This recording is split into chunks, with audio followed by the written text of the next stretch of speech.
संगीत रागी जी, ये मुस्लिम personal law board और एआईएमआईएम का ये तर्क है कि ये सुधार नहीं बल्कि संशोधन के नाम पर मुसलमानों पर ज्यादती है। देखिए,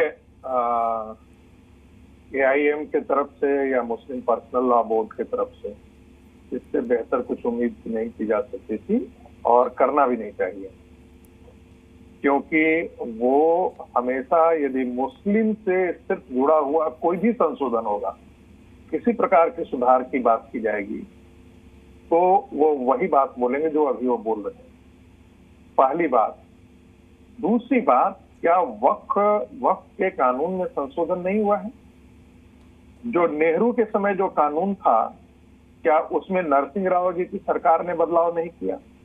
नरसिंह राव जी की सरकार के बाद क्या मनमोहन सिंह की सरकार ने बदलाव नहीं किया? और जब ये बदलाव हुआ है तो आने वाली सरकारों को क्या बदलाव का अधिकार नहीं होना चाहिए? या मुसलमानों के कुछ संगठनों की इस देश में दादागिरी चलनी चाहिए? तीसरी बात, सबसे पहले तो इस देश के लोगों को ये समझ लेना चाहिए कि ये है क्या और एतराज कहां होनी चाहिए। देखिए, अब ताजमहल को 2005 के अंदर 2005 में ताजमहल को वक्फ की संपत्ति घोषित कर दी गई। आज के दिनों में यदि हम ये कह दें कि आपका नोएडा का स्टूडियो जो है वो वक्फ की संपत्ति है, तो आपको अपनी सारी चीजें दिखाने की जिम्मेदारी आपकी पड़ जाएगी। केरला के अंदर, तमिलनाडु के अंदर पूरे गांव के गांव को जहां पर हिंदू रहते हैं, मंदिरों तक को वक्फ की संपत्ति घोषित कर दी गई है। यानी इस्लाम का इतिहास जो है पिछले 1400 साल का इतिहास है इस देश में, और हिंदुओं का इतिहास हजारों साल नहीं, 10,000 साल, उससे ज्यादा मिलेनियम में हम बात करते हैं। 2000 साल पहले जो मंदिर बने थे, 1500 साल पहले जो मंदिर बने थे, उन पर भी उन्होंने अपने दावा ठोका है। एक बात आपको बताना चाहूंगा, और उसमें सफाई देने का जो है वो आप कोर्ट घूमते रहिए, आप टेंशन में रहते रहिए, एंजाइटी में रहते रहिए, ये सब आपका काम है, उनका काम नहीं है। इसके अतिरिक्त ये वक्फ की संपत्ति कैसे आई? ये इस्लाम के विस्तारवाद की नीति का पाप प्रतिफल है। मैं फिर ये दोहरा रहा हूं, मुगलों ने हिंदुओं की जमीनें छीनी और मुगलों के समय से ही इस प्रकार की वक्फ प्रॉपर्टी का क्रिएशन होना शुरू हो गया। जब 1947 में इस देश का विभाजन हुआ तो जिस संपत्ति को एनिमी प्रॉपर्टी घोषित किया जाना चाहिए था, दुर्भाग्य से मुसलमान उसे ऑन एवर वक्फ की संपत्ति देकर के भाग करके चले गए। नेहरू और उनके वंशजों ने हिंदुओं की संपत्ति की सुरक्षा नहीं की पाकिस्तान के अंदर, उनको कसाईयों से कटने के लिए छोड़ दिया। लेकिन भारत में मुसलमानों की संपत्ति को एक बड़ा हिस्सा जो है वो वक्फ की संपत्ति के तौर पर आकर के उन्होंने सुरक्षित किया है।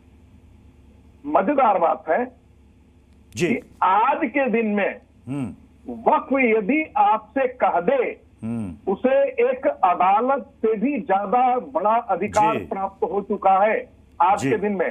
खास करके जो मनमोहन सिंह की सरकार ने जो अमेंडमेंट लाया उसके बाद से जी। और इस संपत्ति का प्रयोग कहां किया जाता है?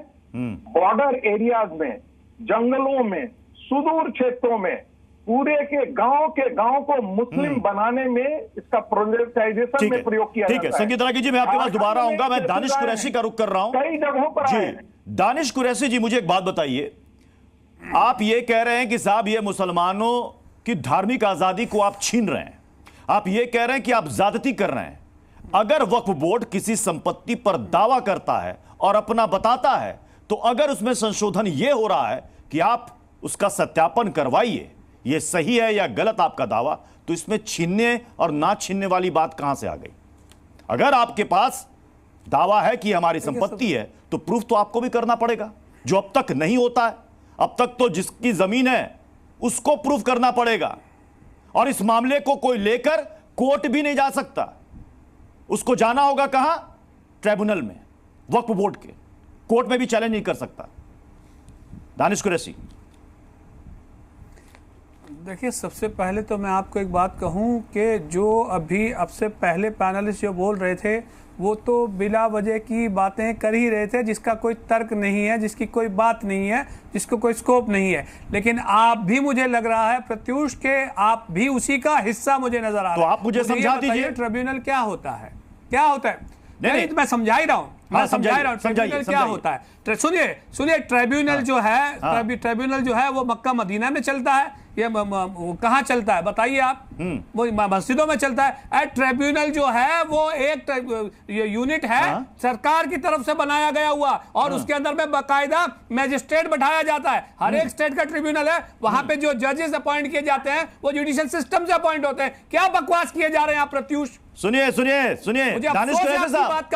कुरैशी साहब, अगर किसी के पास दस्तावेज नहीं है और वक्त अपना दावा कर ले तो बेचारा तो जिंदगी भर वो ऐसे ही घुटता रह जाएगा, उसकी हाथ से उसकी जमीन निकल गई। झूठ। अच्छा, फिर झूठ। ठीक है, सच बता दीजिए। बिल्कुल झूठ। मैं अभी आपको सिरे से आपको खारिज कर दूंगा। ओके, मैं बताऊं, सिरे से आपको बता दूंगा। बाबरी मस्जिद के मामले में वकफ ने रखा था, क्या वो दावा वैलिड कर दिया गया? बताइए क्या हुआ उसमें? सुप्रीम कोर्ट में चला ना मैटर, जबकि वकफ का पूरा मामला था।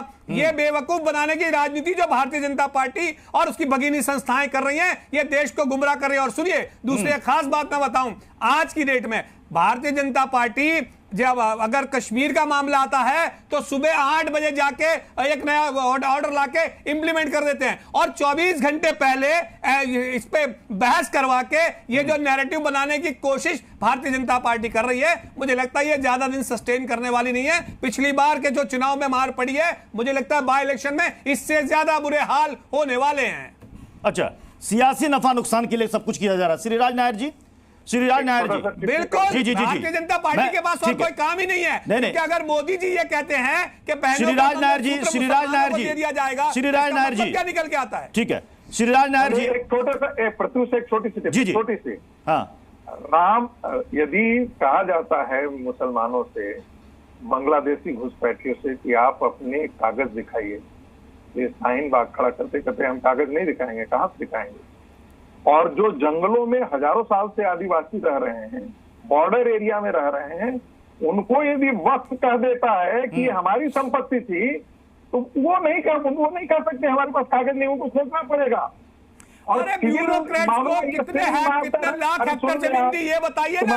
वो सारी आदिवासियों की जमीन ब्यूरोक्रेट्स को बांटने की जो कानून बनाए इस देश में मोदी सरकार ने, उस पर क्या बोलेंगे? बोलिए आप, यानी बोलिए ना। अरे आदिवासियों की संपत्ति पे आप अपने अडानी अंबानी को बिठा रहे हैं, उस पर जवाब बोल पाएंगे? अगर आपने जवाब दे दिया तो कल के दिन नौकरी से निकाल दिया जाएगा जनाब आपको। सर मैं तो यही कह रहा हूँ कि आप उसके लिए शाहीन बाग खड़ा कर यही कह रहा हूँ, आप बोल के बताइए ना क्या ब्यूरोक्रेट ये अडानी अंबानी